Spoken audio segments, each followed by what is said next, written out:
Welcome. Today, we'll show you how to create a PayPal business account. This is essential for managing your online payments.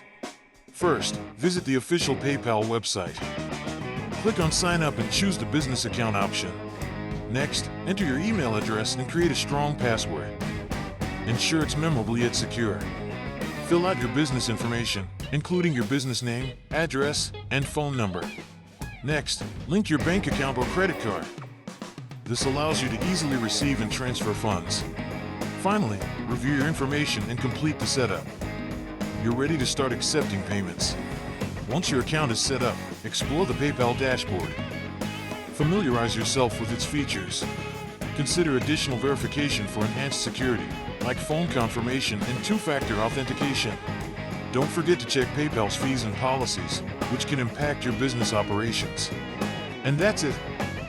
With your PayPal business account, you are equipped to grow your business online. For more tips and tutorials, subscribe to our channel. Happy selling!